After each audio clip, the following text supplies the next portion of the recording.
अस्सलाम वालेकुम dear students. आज हम लोग 10th class chemistry chapter number 16 के कंस्ट्रक्टिव रिस्पांस और लॉन्ग क्वेश्चन यानी कि डिस्क्रिप्टिव क्वेश्चंस करेंगे। ठीक है, तो जो आपके कंस्ट्रक्टिव रिस्पांस क्वेश्चन है वो सारे मैं आपको लिखवाऊंगी।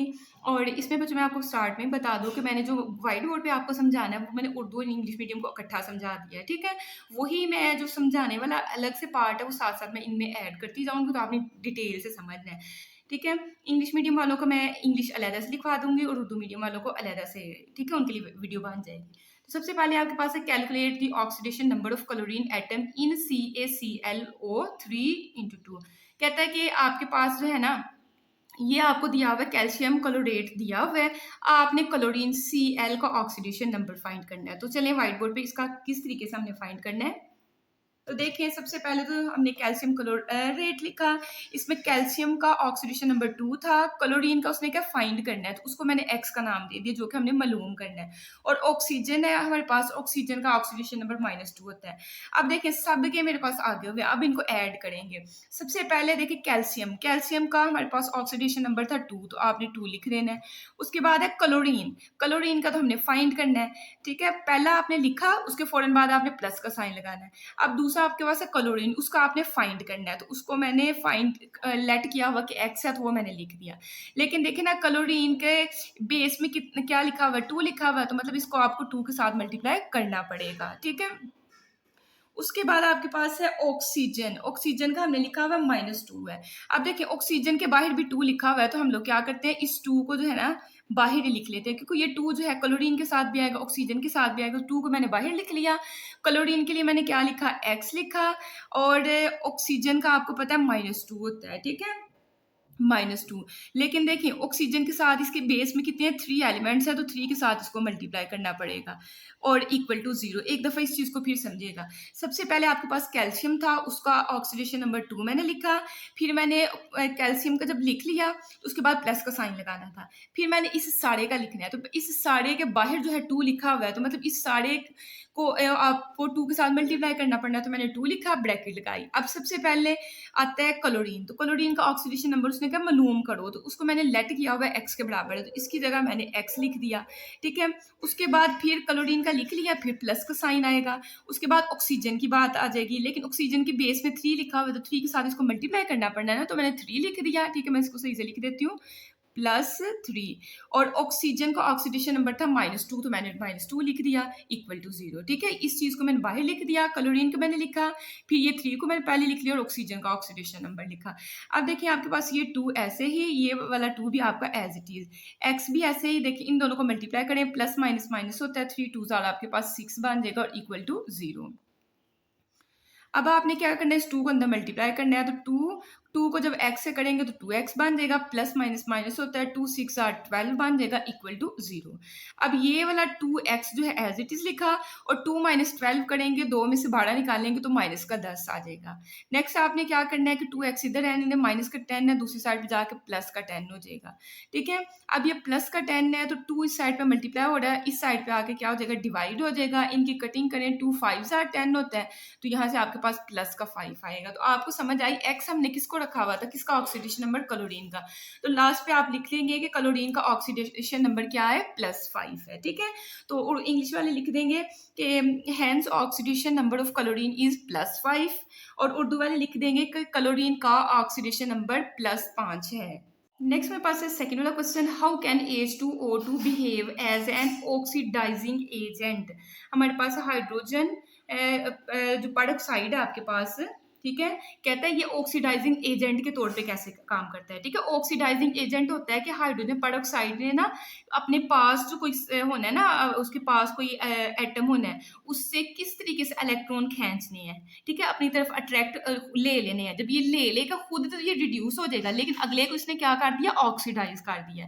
तो ये किस तरीके से करता है, ये थोड़ी डिटेल आप समझ लें, उसके बाद मैं आपको इंग्लिश लिखवा देती हूँ। अगर हम लोग ऑक्सीजन की बात करते हैं, ठीक है, हमने वैसे तो बात करनी है हाइड्रोजन ऑक्साइड की बात करनी है, लेकिन पहले हम थोड़ी सी बेस समझने लगे हैं। अगर आपके पास ऑक्सीजन अकेला है या हाइड्रोजन गैस ही है आपके पास, ठीक है, ये जब आज़ाद हालत में होते हैं ना, तो इनका ऑक्सीडेशन नंबर क्या होता है, ज़ीरो होता है, ठीक है, इनके ऑक्सीडेशन नंबर ज़ीरो होते हैं।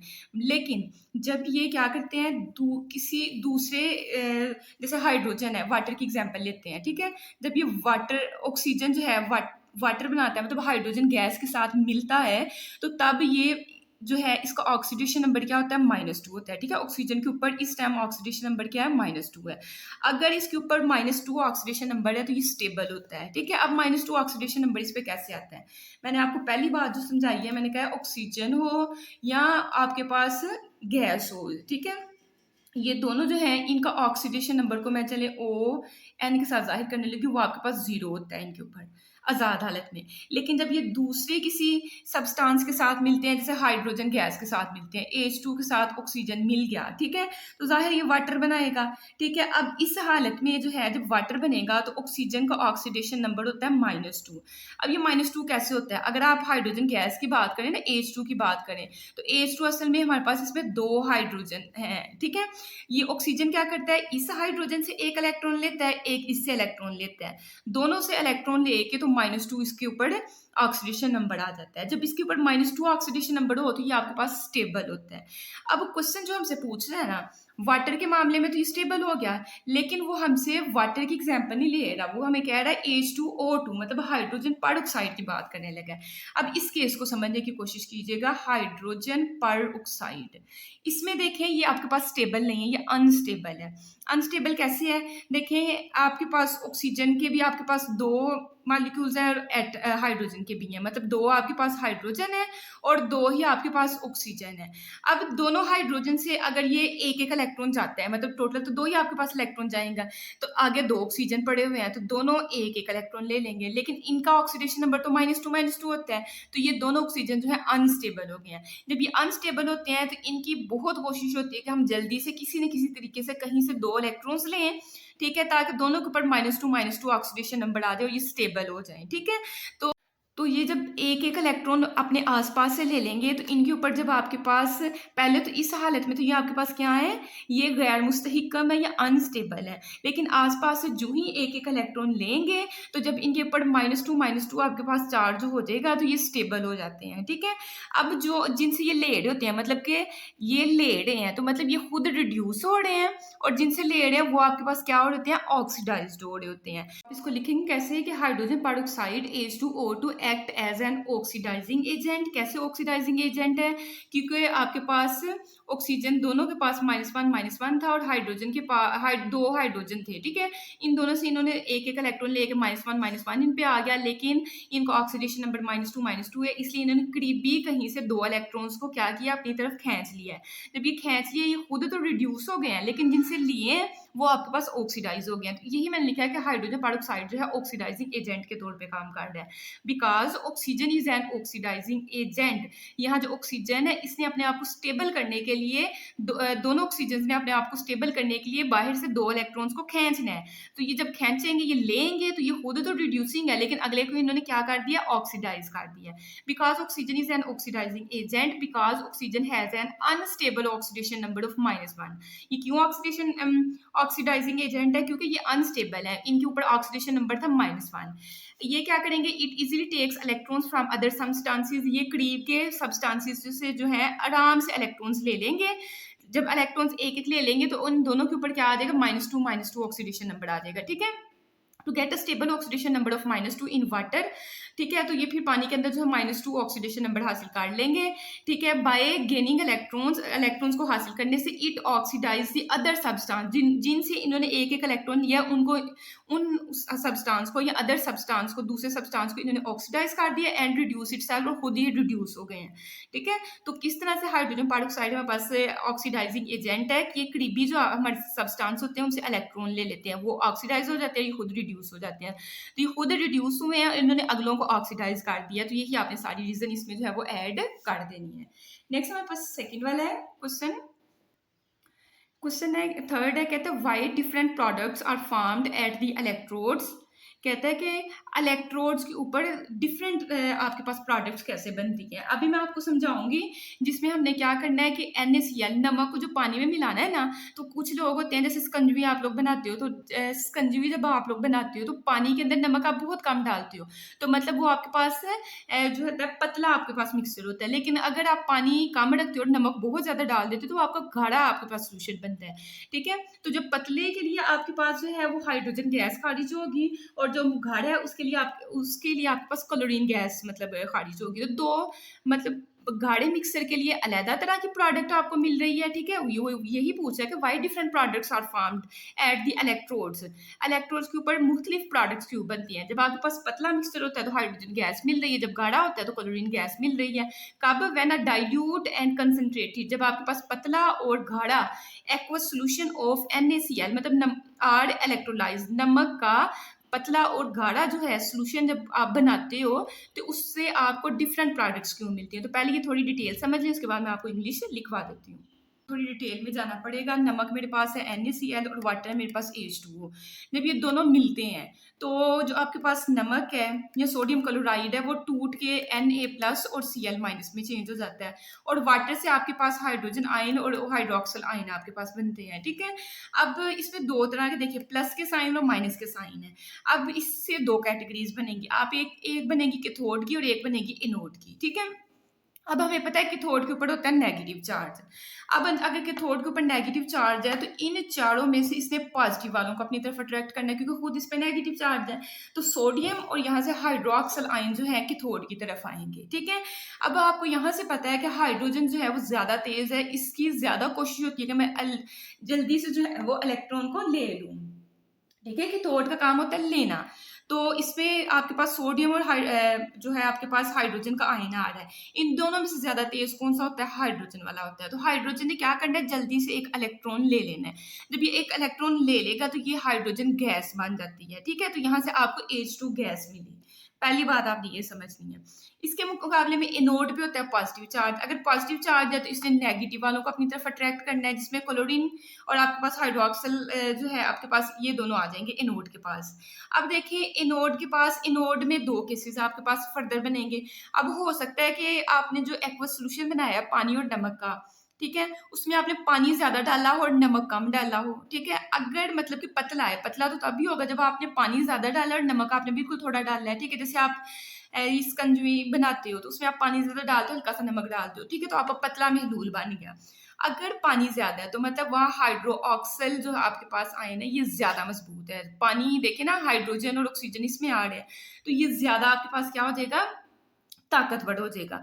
एनोड का काम क्या होता है? इसका काम होता है देना। कैथोड का होता है लेना और एनोड का होता है देना। तो हाइड्रोक्सिल आयन ने क्या करना है? इसने जल्दी से एक अपना इलेक्ट्रॉन जो है छोड़ देना है, ठीक है, दे देना है। तो मतलब इसने खुद ऑक्सीडाइज हो जाना है, ठीक है। जब ये ऑक्सीडाइज होगा तो मतलब एनोड पे हमें क्या मिल जाएगी? ऑक्सीजन गैस मिल जाएगी। तो यहाँ से हमें O2 गैस मिलनी है। ये मैं पतले के लिए समझा रही हूँ। अगर मैं गाढ़े के लिए कहूंगी ना तो गाढ़े के लिए पानी कम हो जाएगा और नमक ज्यादा हो जाएगा। जब नमक ज्यादा हो जाएगा तो आपके पास क्लोरीन जो है ये ज्यादा ताकतवर हो जाएगा। तो क्लोरीन आपके पास क्या करेगा कि क्लोरीन जो है इलेक्ट्रॉन दे देगा। जब इलेक्ट्रॉन दे देगा तो यहाँ फिर आपके पास क्लोराइड गैस बन जाएगी। तो यही सारी चीजें मैं आपको लिखवा देती हूँ और साथ साथ थोड़ा थोड़ा और जो है अगर नहीं भी समझ आई तो समझा देती हूँ, ठीक है। अब आपने थोड़ी डिटेल समझ ली है किस तरह से पतले अगर पानी ज्यादा होगा तो फिर पानी अगर ज्यादा तो हाइड्रोक्सिल आयन जो है इलेक्ट्रॉन को एक को दे देगा और O2 गैस कैसे बना देगा।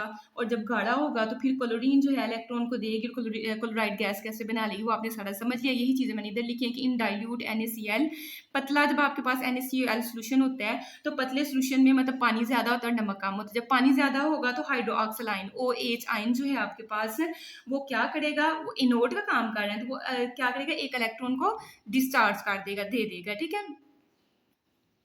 तो कहते हैं कि इन डाइल्यूट सोल्यूशन, पतले सोल्यूशन में वाटर मालिक्यूल्स डोमिनेट, वहाँ पानी ज्यादा होता है। So H+ and OH ions are preferentially discharge producing H2 gas at the cathode. Cathode के ऊपर हाइड्रोजन गैस और एनोड के ऊपर ऑक्सीजन गैस आपको दे देंगे, ठीक है, वो समझ आपने लिया है। कहते हैं इन कंसनट्रेटेड, और जब आपके पास गाढ़ा NaCl होगा, गाढ़ा NaCl होगा तो उसका मतलब है कि वहाँ नमक ज्यादा और पानी आपके पास कम है, ठीक है। कहते हैं high concentration of Cl minus ions over powers OH ions, जिसकी वजह से OH आयंस जो है आपके पास ओवर पावर्ड हो जाएगा, उसके पास पावर ज्यादा होगी, काजिंग Cl टू ऑक्सीडाइज, जिससे Cl ऑक्सीडाइज हो जाएगा and release Cl2 gas at the anode instead of oxygen, oxygen की बजाय जो है एनोड पे Cl2 गैस बन जाएगी, ठीक है। उसके बाद आपके पास जो है 4 वाला शॉर्ट क्वेश्चन है, why corrosion becomes fast during rainy season, जब बारिशों का मौसम होता है तो फिर जंग क्यों ज़्यादा लगता है। अब देखिए ना, आपकी जितनी भी मेटल्स हैं, मेटल्स अगर हम लोग मेटल्स की बात करें तो उनके ऊपर जो है इलेक्ट्रोकेमिकल सेल्स पहले से बने होते हैं, ठीक है। धातु के ऊपर इलेक्ट्रोकेमिकल सेल्स, समझे कि एक तरह की बैटरियां पहले से होती हैं। वो बैटरियां कब चलती हैं, जैसे हम आम बैटरियों की बात करें तो जब तक हम उनको चार्ज नहीं करते हैं तब तक वो नहीं चलती हैं। ऐसे ही आपकी जितनी भी मेटल्स हैं ना, मेटल्स के ऊपर इलेक्ट्रोकेमिकल सेल्स जो होते हैं वो पहले से प्रेजेंट होते हैं। लेकिन जब बरसात का मौसम होता है, ठीक है, जब मतलब कि रेनी सीजन होता है, जब बारिशें होती हैं, तो बारिश में क्या है आपके पास, ऑक्सीजन है और पानी के मॉलिक्यूल्स हैं।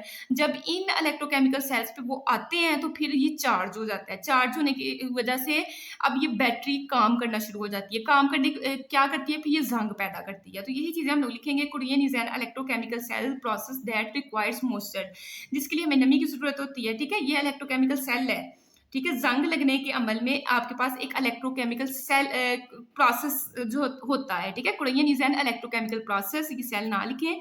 कोरियन या जंग लगना जो होता है वो इलेक्ट्रोकेमिकल एक आपके पास प्रोसेस है, जिसके लिए हमें क्या चाहिए, दैट रिक्वायर्ड, जिसके लिए हमें चाहिए मॉइस्चर, नमी।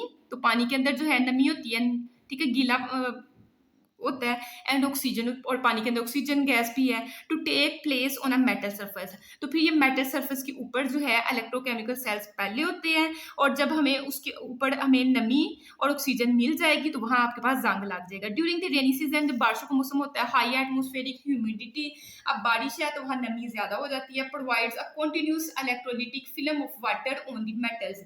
तो मेटल्स या आपके दरवाजों के ऊपर जो है एक बड़ी सी तय जो है इलेक्ट्रोकेमिकल सेल्स की लग जाती है। अब ये सेल्स की तय क्या करेगी वहां, इस वजह से जो है इधर आप लिखेंगे कॉज कोरियन, ठीक है। इसकी वजह से जो है आपके पास कोरियन आपके पास होगी, ठीक है, जंग लगने का अमल शुरू हो जाएगा। इसके अलावा जो है एक और रीजन लिखेंगे, आल्सो रेन वाटर, जो बारिश का पानी होता है, कंटेन्स डिजॉल्व एस्टी गैसेज, इसमें तेजाबी गैसें होती हैं, जैसे CO2 गैस होती है। इस वजह से भी जो है रस्टिंग, मतलब कि जंग लगने का अमल जो है वो तेज हो जाता है। Also rain water contains dissolved acidic gases like CO2 gas which increases rusting, कि हमारे पास बारिश के पानी के अंदर जहरीली गैसें होती हैं जो कि जंग लगने के अमल को तेज कर देती हैं। तो ये सारी रीजन जो है आप एक दफा नोट कर लें और उसको आपने इसी तरीके से लिखना है। नेक्स्ट मेरे पास है क्वेश्चन नंबर 5, कहते हैं if a galvanic cell is established between copper and, ये आपके पास है Ag, मतलब कि चांदी है आपके पास। कहते हैं कॉपर और चांदी के दरमियान अगर गिल्वानिक सेल एस्टेब्लिश हो जाता है तो कहते हैं व्हाट रिएक्शंस, कौन से रिएक्शन डू यू एक्सपेक्ट, आप एक्सपेक्ट करते हैं एट द इलेक्ट्रोड्स, मतलब कि एनोड और कैथोड पे किस तरह की रिएक्शन होंगे, आपने ये बताना है।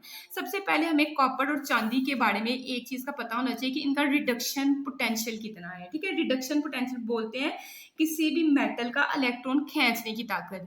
हमें कॉपर की जो ताकत है ना वो इलेक्ट्रॉन खींचने की कम होती है, और सिल्वर की होती है ज्यादा। अब जिसकी ताकत ज्यादा है उसने इलेक्ट्रॉन्स को खींच लेना है, और जिसकी ताकत कम है फिर उसको देने पड़ते हैं। तो कॉपर का एक पूरा एटम, ये पूरा आपके पास एटम है कॉपर का, ठीक है।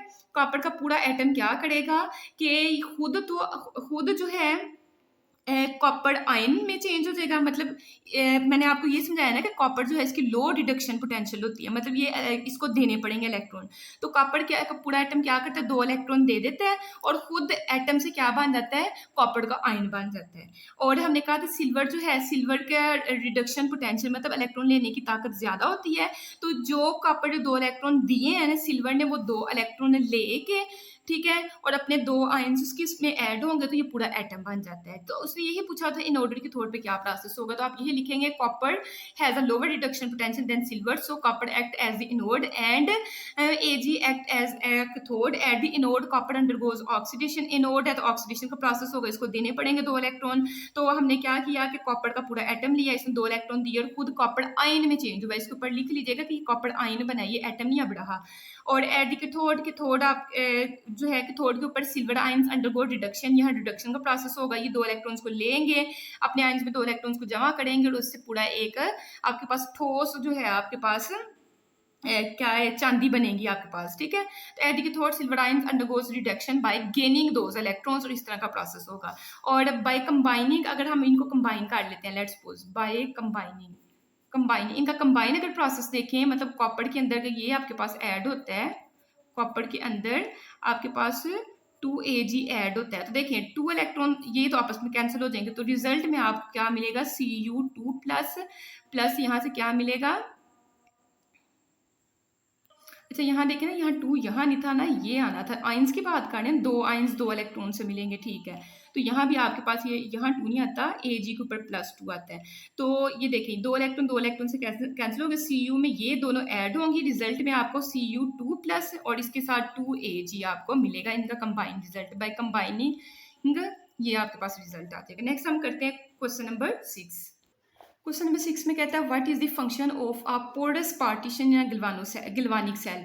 आपको पता है गिल्वानिक सेल के अंदर पोरस पार्टीशन आपके पास क्या होती है, ये ऐसी पार्टीशन होती है जो 2 लिक्विड को सेपरेट रखती है। इसके अलावा ये पोरस पार्टीशन क्या करती है, अपने अंदर से इलेक्ट्रॉन्स को, चार्जेस को गुजरने देती है। जब चार्जेस गुजरेंगे तो flow of charges is called electricity या करंट, तो उससे करंट पैदा होगा तो हम आपके पास ऑटोमेटिकली जो है वो इलेक्ट्रिसिटी जनरेट हो जाती है। तो कहते हैं व्हाट इज द फंक्शन, इसका फंक्शन क्या है, इसका फंक्शन है कि बिजली पैदा करता है, ठीक है, इलेक्ट्रिसिटी पैदा करता है।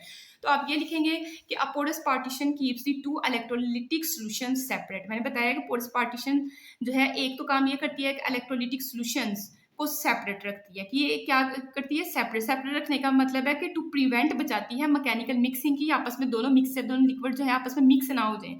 वाइल अलोइंग, इसके साथ ही क्या करती है, इजाजत देती है ions to migrate through it, कि इस लिक्विड में से आयंस गुजर सकें। अब आयंस गुजरेंगे तो आपको पता है वहाँ इलेक्ट्रिकल बैलेंस जो है क्रिएट होगा, या इलेक्ट्रिकल चार्जेस जो हैं वो फ्लो करना शुरू हो जाएंगे, उससे इलेक्ट्रिसिटी प्रोड्यूस होगी। कहते हैं this movement keeps electrical balance inside the cell के अंदर इलेक्ट्रिकल बैलेंस पैदा हो जाएगा, ठीक है, स्टेबल जो होगा, so that electricity can keep flowing. तो इसका फंक्शन क्या होगा कि यहाँ से इलेक्ट्रिसिटी जो है पास होना शुरू हो जाएगी। उसने कहा था फंक्शन क्या है पोरस पार्टीशन का, तो वो क्या करेगा, इलेक्ट्रिसिटी को, बिजली को गुजरने देगा। उसके बाद 16.7 वाला क्वेश्चन है how do fuel cells produce electricity. Fuel cell किस तरह से बिजली पैदा करते हैं, ठीक है। अब देखें फ्यूल सेल में आपके पास ना, मैं अगर आपको सिंपल वर्ड में समझाऊं तो इसमें ना हमने हाइड्रोजन, इसको गैस देनी होती है, इसके साथ हमने इसको ऑक्सीजन गैस देनी होती है। जब ये दोनों गैसेस आपस में केमिकली मिलती हैं तो मिलने से आपके पास जो है चार्जेस का फ्लो शुरू हो जाता है, जो कि तार की एक साइड से दूसरी तरफ फ्लो करने शुरू कर देते हैं। चार्जेस फ्लो करेंगे तो वहाँ भी इलेक्ट्रिसिटी फिर जनरेट हो जाती है। तो उसने यही पूछा हुआ है कि फ्यूल सेल कैसे इलेक्ट्रिसिटी पैदा करते हैं। तो हमने कहा fuel cells produce electricity through a continuous chemical reaction. Chemical reaction की वजह से फ्यूल सेल्स में इलेक्ट्रिसिटी पैदा होती है। अब फ्यूल कैसे किस का केमिकल रिएक्शन होगा, बिटवीन अ फ्यूल, एक फ्यूल जैसे आपके पास हाइड्रोजन है और दूसरा आपके पास ऑक्सीजन, ठीक है। तो यही मैंने लिखा है कि between a fuel like hydrogen and oxidant में आपके पास लाइक ऑक्सीजन, मतलब हाइड्रोजन ऑक्सीजन मिलते हैं, इनका केमिकल रिएक्शन होता है और उससे फिर आपके पास क्या होता है, इलेक्ट्रॉन्स का फ्लो। इलेक्ट्रॉन्स जो है एक तार की एक साइड से दूसरी तरफ जाना शुरू हो जाता है, जिससे इलेक्ट्रिसिटी पैदा होती है। कहते हैं this the fuel releases electrons at one side which flow through a wire to the other side। तार की एक साइड पे इलेक्ट्रॉन दूसरी तरफ को जाना शुरू कर देते हैं, क्रिएटिंग एन इलेक्ट्रिक करंट, जिससे एक इलेक्ट्रिक करंट पैदा होता है। और आप लास्ट पे आप लिख सकते हैं that's why fuel cells produce electricity. How do की जगह दैट्स वाई, ठीक है, THAT यहाँ आप लिखेंगे दैट्स और आगे वाई लिख के WHY लिख के यहाँ से आप लिखेंगे फ्यूल सेल्स प्रोड्यूस इलेक्ट्रिसिटी। उसके बाद आपके पास 8 वाला शॉर्ट क्वेश्चन है how can the chemical reactivity of metals be compared by using electrochemical series. कहते हैं सीरीज का इस्तेमाल करके आप केमिकल रिएक्टिविटी को कैसे मेजर कर सकते हैं। आप देखें ना सीरीज में कुछ मेटल्स आपके पास ऊपर होती हैं, ठीक है, 2-3 तरीकों से हम लोग इनका कंपेरिजन कर सकते हैं। तो कहते हैं electrochemical series compares metal reactivity based on their position की बेस पे हम लोग इनकी जो है रिएक्टिविटी का देखेंगे कि मेटल्स जो ऊपर टॉप पे हैं, ज़ाहिर जो टॉप के ऊपर है वो इलेक्ट्रॉन जो है आसानी से खारिज करेंगी तो उनकी हाई रिएक्टिविटी होगी। ठीक है, तो यही मैंने चीज़ें लिखी है, metals at the top lose electrons easily and are highly reactive. एक तो ये इस तरीके से हम लोग मुवाजना कर सकते हैं। दूसरा हम लोग कह सकते हैं मेटल्स अबव हाइड्रोजन, हाइड्रोजन के ऊपर वाली जो मेटल्स है जो धातें हैं आपके पास, रिएक्ट विद डाइल्यूट एसिड, ये किसी तेजाबी एसिड के साथ रिएक्ट करेंगे तो इससे आपके पास हाइड्रोजन गैस खारिज करते हो। तो इस तरह डिफरेंट तरीके से इनका हम लोग कंपेरिजन जो है वो कर सकते हैं। इसके बाद स्टूडेंट्स हम लोग चलेंगे डिस्क्रिप्टिव क्वेश्चंस की तरफ। ठीक है, इसमें 2 क्वेश्चंस है जो मैं आपको समझाऊंगी, बाकी आपको बुक पे मिलेंगे। अब बुक पे जब जो टॉपिक हमारे अपलोड होते जाएंगे आप लोग साथ साथ समझते जाएंगे। जो बुक पे मौजूद है वो मैं आपको नहीं समझाऊंगी, जो बुक पे मौजूद नहीं वो मैं आपको समझा रही हूँ एक्सरसाइज में। ठीक है, कहते हैं कि 16.1 में explain with examples how the formula of ionic compound can be written using oxidation number. अब अगर पेज नंबर 34 पे लिखे देखें ना, उसने कहा है कि आयनिक कंपाउंड्स का फार्मूला अगर आपने लिखना है ऑक्सीडेशन नंबर का इस्तेमाल करके तो आप कैसे लिख सकते हो। तो पेज नंबर 34 पे टॉपिक कंप्लीट है जिसमें उसने एक्सप्लेन किया हुआ। तो चलिए पेज नंबर 34 हम लोग देखते हैं। अब देखिए 34 पे उसने बताया हुआ कि writing chemical formula of ionic compound by applying oxidation number. Oxidation number का इस्तेमाल करके केमिकल फार्मूला किसी भी आयनिक कंपाउंड का जो हम लोग लिखते हैं उसके लिए हमारे पास से पूरा टॉपिक है। आप यहाँ से पहला लॉन्ग क्वेश्चन स्टार्ट करेंगे और करते करते आप ये कंप्लीट टॉपिक 6.2 जिसमें एग्जाम्पल भी आती है यहाँ तक आप कंप्लीट इसको याद करेंगे। उसके बाद हम लोग आते हैं 16.2 पे, कहता है find the oxidation numbers of the indicated elements. हमने ऑक्सीडेशन नंबर फाइंड करने हैं। ठीक है, जैसे हमने कंस्ट्रक्टिव रिस्पांस क्वेश्चन में पहले वाले में ही हमने इसमें ऑक्सीडेशन नंबर फाइंड किया है। कहते हैं लेकिन किसके करने हैं, इंडिकेटेड एलिमेंट्स। ये इन तीनों के हमने ऑक्सीडेशन नंबर फाइंड करने हैं, लेकिन जिस पे ऊपर बार लगी उसका करना है। इस सारे के अंदर नाइट्रोजन का फाइंड करेंगे, इस सारे के अंदर सल्फर का फाइंड करेंगे, इस सारे के अंदर फिर सल्फर का फाइंड करेंगे। कहते हैं इन द फॉलोइंग कंपाउंड्स। अब इन तीनों का जो है मैं आपको पेज पे मैंने लिखे हुए मैं आपको समझा देती हूँ। तो चलिए पहले वो देखते हैं। अभी हमने वीडियो को स्टार्ट में पहला ही क्वेश्चन 16.1 वाला किया था, उसमें हमने क्या किया था, क्लोरीन का ऑक्सीडेशन नंबर मैंने व्हाइट बोर्ड पे आपको सिखा दिया है। इसी तरह से इसके लिए हम लोग करेंगे, हमने करना है नाइट्रोजन का। तो हमें दिया हुआ है AlNO3 × 3। जैसे मैंने उसका समझाया सेम वैसे ही करेंगे। क्या करेंगे, इन सब के ऑक्सीडेशन नंबर आपको पता होने चाहिए। सबसे पहले Al का आपके पास ऑक्सीडेशन नंबर क्या होता है, 3 होता है। नाइट्रोजन का हमने फाइंड करना है, इसकी जगह आप N ही लिख लें, या जैसे मैंने उसमें करवाया था मैंने X नाम रखवा दिया था, तो फिर आप N की जगह X भी रख सकते हो, आपकी अपनी मर्जी है। और ऑक्सीजन का हमें पता है कि हमारे पास -2 होता है। अब आपने क्या करना है, इनके ऑक्सीडेशन नंबर्स को ऐड करना है। सबसे पहले देखें इसकी मैं अगर Al की बात करते हैं तो इसका ऑक्सीडेशन नंबर होता है 3। अब इसका लिख लिया, उसके फौरन बाद प्लस का साइन आएगा। अब इस साड़ी की बात करेंगे, इसके बाहर 3 लिखा हुआ तो मतलब 3 से मल्टीप्लाई करना पड़ेगा। मैंने 3 को बाहर लिख लिया आपके आसानी के लिए। अब नाइट्रोजन का तो हमने फाइंड करना है, इसकी जगह N लिख लें या X लिख लें, आपकी मर्जी है। उसके बाद हमने प्लस का साइन लगाना। नाइट्रोजन की बात हो गई, अब प्लस का साइन। अगला हमारे पास है ऑक्सीजन। ऑक्सीजन के लिए हमारे पास -2 आएगा। ठीक है, ऑक्सीजन के लिए आएगा -2 और इसकी बेस में 3 लिखा हुआ है तो 3 से मल्टीप्लाई करना पड़ना है। तो आप इस तरह करके इसको लिखेंगे। ठीक है, = 0, क्योंकि ये 3 तो मैंने स्टार्ट में लिख लिया हुआ है। अब इसको थोड़ा सा हल करें, 3 + 3 ये ऐसे आएगा, ये N भी ऐसे आएगा। पहले इन दोनों को मल्टीप्लाई कर लें, प्लस माइनस माइनस होता है, 3 2 ज़ार आपके पास 6 आ जाएगा, = 0। अब ये वाला 3 एज इट इज़, 3 को अंदर मल्टीप्लाई कर दें तो 3N - 3 6 आर 18 = 0। ठीक है, तो आपके पास ये वाली लाइन बन जाएगी। अब इसके बाद आप क्या करेंगे, ये 3N आपने एज इट इज लिखा, 3 में से 18 निकालेंगे तो माइनस का 15 आएगा। अगले स्टेप में माइनस का 15 है, इसको दूसरी साइड पे लेके जाए, प्लस का 15 आ जाएगा। ठीक है, 3 जो है N के साथ मल्टीप्लाई और इधर आके डिवाइड हो जाएगा। इनकी कटिंग करें, 3 5 ज़ार 15, तो यहाँ से N = प्लस का 5 आपके पास आ जाएगा। तो नाइट्रोजन का ऑक्सीडेशन नंबर हमारे पास +5 आ गया। तो हमने कहना oxidation number of nitrogen is +5, या उर्दू मीडियम में लिखेंगे नाइट्रोजन का ऑक्सीडेशन नंबर +5 है। ठीक है, उसके बाद सेकेंड वाला उसने दिया हुआ था H2S2O7 और S के ऊपर सल्फर के ऊपर उसने निशान लगाया, तो मतलब सल्फर का हमने ऑक्सीडेशन नंबर फाइंड करना है। सबसे पहले हाइड्रोजन का ऑक्सीडेशन नंबर हमें पता होना चाहिए जो कि हमारे पास होता है 1। सल्फर का हमने फाइंड करना है, इसकी जगह S ही रहने दें या X लिख लें, आपकी अपनी मर्जी, ये हमने फाइंड करना है। और ऑक्सीजन का हमें पता है ऑक्सीडेशन नंबर -2 होता है। अब इसको लिखेंगे तो सबसे पहले इसकी बेस में 2 लिखा हुआ तो 2 से मल्टीप्लाई करना पड़ना है, इसलिए मैंने स्टार्ट में 2 लिख लिया। और उसके बाद चलिए मैं दूसरी तरह आपको करवा देती हूँ। आपके पास किस तरह से होगा कि हम लोगों ने इसको ऐड करना है। सबसे पहले आपके पास है 2, ये बेस की वजह से, और हाइड्रोजन का ऑक्सीडेशन नंबर हमारे पास क्या होता है 1, तो 2 × 1 आप लिख देंगे। फिर प्लस का साइन आ जाएगा। आप सल्फर की बात करने लगे तो सल्फर के लिए हमारे पास 2 इसकी बेस में लिखा हुआ है, तो 2 से मल्टीप्लाई करना पड़ना है, तो मैंने पहले 2 लिख लिया है। और सल्फर का हमने फाइंड करना है, तो इसकी जगह एस ही आएगा, ठीक है। इसका ऑक्सीडेशन नंबर हमने फाइंड करना है, इसलिए हम लोग इस एस को ऐसे ही लिखेंगे। उसके बाद प्लस का साइन आ जाएगा। फिर ऑक्सीजन की बात करेंगे, इसकी बेस में 7 लिखा हुआ है और ऑक्सीजन का ऑक्सीडेशन नंबर -2 है, तो आपने ये -2 लिख दिया। तो मतलब देखिए ये सारी लाइन सेम ऐसे बन रही है, ठीक है। ये लाइन आपने बना ली। 2 1 2 होता है, ये 2s ऐसे लिखेंगे, प्लस माइनस माइनस होता है, 7 2 आपके पास 14 होगा, इक्वल टू 0 हो गया। नेक्स्ट 2s आपने ऐसे लिखा, 2 में से 14 माइनस करें, 2 में से 14 निकाले तो माइनस का भाड़ा आ जाएगा, इक्वल टू 0। नेक्स्ट स्टेप में माइनस का 12 है, दूसरी साइड पे जाके प्लस का 12 आपके पास बन जाएगा, ठीक है। अब आपने 2 इस साइड पे मल्टीप्लाई और 12 के नीचे आप लोग डिवाइड करवा देंगे। जब डिवाइड करवाएंगे तो इनकी कटिंग करेंगे, तो 2 6 12 होता है, तो एस का आंसर प्लस का 6 आ जाएगा। तो आपने कहना है सल्फर का ऑक्सीडेशन नंबर आपके पास +6 होता है, तो आपने लिखना है सल्फर का ऑक्सीडेशन नंबर +6 होता है। थर्ड में उसने पूछा हुआ था Na2S2O3 का, और एस पे उसने जो है बार लगाई हुई है, तो मतलब एस सल्फर का हमने फाइंड करना है। सबसे पहले देखें आपके पास सोडियम की बेस में 2 लिखा हुआ है, तो 2 से सोडियम को मल्टीप्लाई करना पड़ना है, इसके ऑक्सीडेशन नंबर को मल्टीप्लाई करना पड़ना है, ठीक है। उसके बाद प्लस का साइन लगाना है। सल्फर की बेस में भी 2 लिखा हुआ है, तो सल्फर को भी 2 से मल्टीप्लाई करना पड़ना है, 2 और एस हमने फाइंड करना है, इसकी जगह एस आ गया। फिर प्लस का साइन आएगा। ऑक्सीजन के बेस में 3 लिखा हुआ है, 3 से मल्टीप्लाई करना पड़ना है, और ओ हमने लिखा। अब सोडियम का ऑक्सीडेशन नंबर 1 होता है, सल्फर का हमने फाइंड करना, ऑक्सीजन का -2 होता है, बस हमने ऑक्सीडेशन नंबर लिखे हैं। 2 1 2 होगा, ये 2s आपके पास ऐसे ही प्लस माइनस माइनस होता है, 3 2 6 हो जाएगा, इक्वल टू 0। ये 2s हमने ऐसे लिखा, 2 में से 6 माइनस करेंगे तो -4 आ जाएगा, इक्वल टू 0। अब माइनस का 4 है, दूसरी साइड पे जाकर प्लस का 4 हो गया, 2 इस साइड पे मल्टीप्लाई और इधर आकर डिवाइड हो जाएगा। इनकी आप कटिंग करेंगे तो 2 2 4 होता है, तो सल्फर का ऑक्सीडेशन नंबर आपके पास +2 आ जाएगा। तो आपने बस ये लिख देना कि सल्फर का ऑक्सीडेशन नंबर +2 है, या oxidation number of sulphur is +2। Next हमारे पास है थर्ड वाला लॉन्ग क्वेश्चन, कहते हैं राइट डाउन द फार्मूले of the following compound using ionic charges. आपने फार्मूले एक लिखने हैं और दूसरे उनके आयनिक चार्जेस भी आपने लिखने हैं। किसका? सबसे पहले है सोडियम हाइपोक्लोराइड।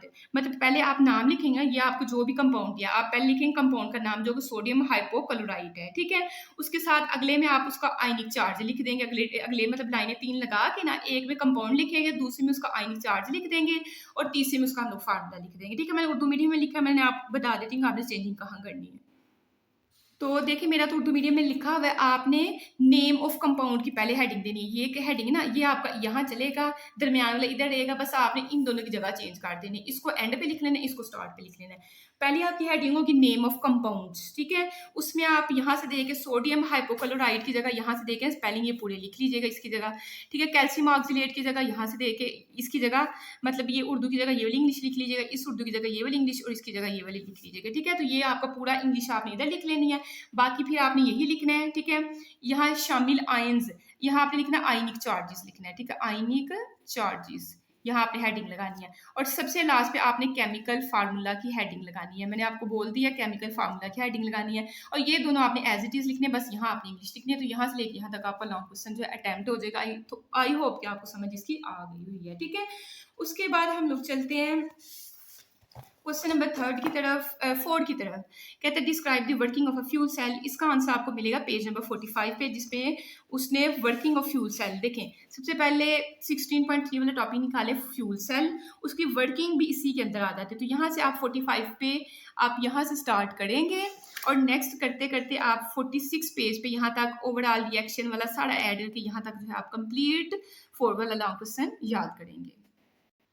नेक्स्ट मेरे पास 5 वाला question, discuss the electrolysis of concentrated solution of metal halides. Metal halides के कंसंट्रेटेड या गाढ़े सॉल्यूशंस की इलेक्ट्रोलाइसिस को हमने वजाहत करनी है। इसका आंसर आपको पेज नंबर 43 पे मिलेगा, ठीक है।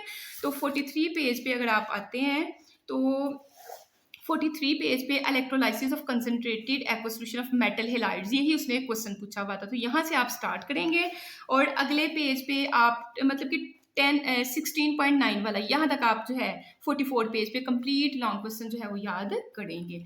नेक्स्ट हम लोग आते हैं 6 वाले क्वेश्चन पे, एक्सप्लेन इलेक्ट्रोप्लेटिंग गिविंग एग्जांपल्स। हमने इलेक्ट्रोप्लेटिंग की वजाहत करनी है, लेकिन साथ एग्जांपल्स भी देनी है। तो इसका आंसर आपको पेज 48 से 49 पे मिलेगा। तो देखते हैं पेज 48 पे उसने कहा था इलेक्ट्रोप्लेटिंग की वजाहत करनी है। 16.15 वाला टॉपिक पेज नंबर 48 पे आप ये स्टार्ट से सारा करेंगे, और कहाँ तक आपने करना है इसको, सिल्वर प्लेटिंग से ऊपर, मतलब 49 पेज पे जहाँ सिल्वर प्लेटिंग लिखा है उससे ऊपर ऊपर तक आपने सारा ये जो है इस लॉन्ग क्वेश्चन के अंदर आप ये सारे का सारा आप लिखेंगे, ठीक है। नेक्स्ट मेरे पास लास्ट वाला क्वेश्चन है, व्हाट इज कुरैयन, जंग लगना क्या है, explain the reactions involved in corrosion of iron, iron की कुरैयन के अंदर जो रिएक्शंस होते हैं वो आप एक्सप्लेन करने हैं। तो इसका आंसर आपको पेज नंबर 47 पे मिलेगा, ठीक है। तो पेज नंबर 47 पे आप का टॉपिक है कुरियन 16.14 वाला, यहाँ से आप स्टार्ट करेंगे। इसी में उसने यहाँ आयरन की सारी एग्जाम्पल दे दी हुई है, तो आप यहाँ से स्टार्ट करेंगे और इसी पेज के लास्ट पे यहाँ तक काट लेंगे, ठीक है। बस आपने इसका ये यहाँ तक बस करना है, आगे इसकी है ना प्रिवेंशन ऑफ कुरियन, आप ये इसमें ऐड नहीं करेंगे। तो आई होप बच्चों आपको वीडियो पसंद आई होगी, ठीक है। थोड़ा सा ये है कि मैंने उर्दू मीडियम वालों को जो समझाया वही इसमें कुछ चीज़ें ऐड की हैं, तो उसको आपने अच्छे तरीके से अंडरस्टैंड कर लेना है। अगर वीडियो पसंद आई है तो चैनल को लाइक करें, सब्सक्राइब करें, दोस्तों के साथ शेयर करें। अल्लाह हाफिज़।